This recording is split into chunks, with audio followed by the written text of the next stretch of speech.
with the moves, don't wanna meditate, girl.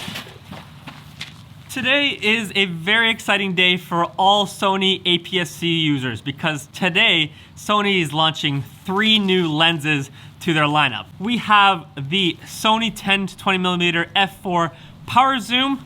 We have the new, don't want to drop the lens, Sony 15mm 1.4. And last but not least, we have the Sony 11mm lens 1.8. So why is this announcement such a big deal? Well, if you are an APS-C user, you know that there hasn't been new Sony lenses launched in a long time. In fact, I think the last lens was launched back in like 2019, which is like 3 years ago. So if you've been an APS-C camera user, there hasn't been too much excitement in the air until now. Out of the 3 lenses, I'm most excited about the Sony 11mm 1.8 lens, and that's what we're gonna talk about today in this video. You might be wondering, why in the world am I under like this underpass? Well, let's just say summer rains for you. It's raining just a little bit. I literally set up on this picnic table over there, and just as I got everything set up, it started raining, so I thought, why not film under this cool underpass? There's no rain, and well, yeah, it's a good place to film, right?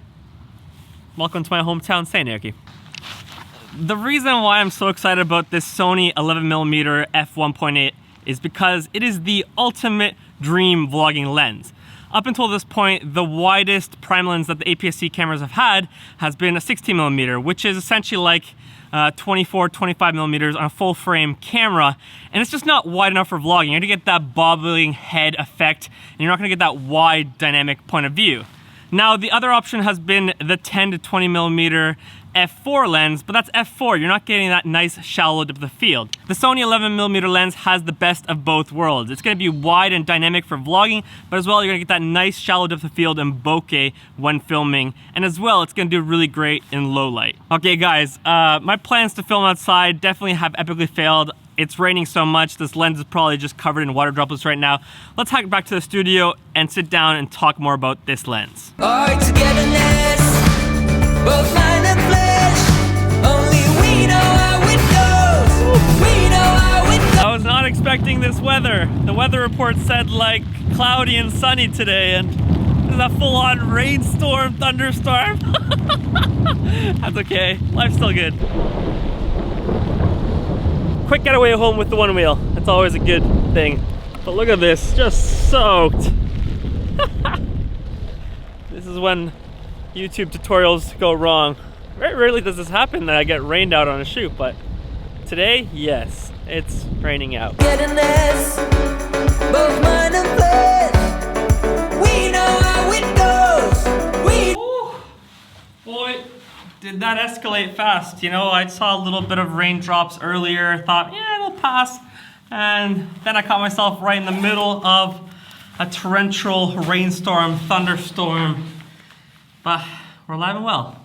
Back in the studio where it's nice and dry. While testing out the Sony 11mm lens, I realized that not only is this really great for vlogging because it's so wide and dynamic, but this is actually a really amazing macro lens. I was just for fun trying to see what the minimum focus distance, and even though in the fact sheet said 15 centimeters, I feel like I was like 5 centimeters away from different objects, filming them and getting nice macro shots, which is nice. It's always nice to know that a lens can kill 2 birds with 1 stone, that this Sony 11mm lens can not only be a wide angle lens for vlogging and getting those wide shots that you need, but as well, it can get the macro shots you need, which is really handy when you're a YouTube content creator and you don't want to be carrying too much gear. So one lens does 2 things for you at the same time. Another advantage of this setup is just how small this lens is, and in general, APS-C cameras.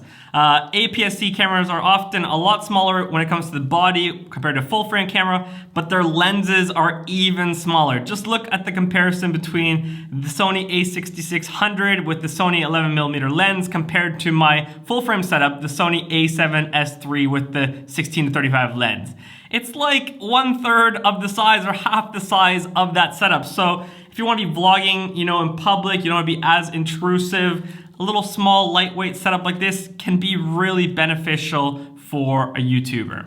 And can you believe it? Everything that you'll be getting in the Sony 11mm lens is gonna cost you for around 600 US dollars, which is very affordable when it comes to buying lenses for the full frame cameras. They're going for anywhere from 1,500 to 3,000 US dollars, but this little guy, 600 bucks. Not too bad, eh? All right, that's it for today's video. Just wanted to make sure that you guys knew that there is 3 new lenses out there if you're an APS-C user. I just want to be a bringer of good news and joy to all of you guys.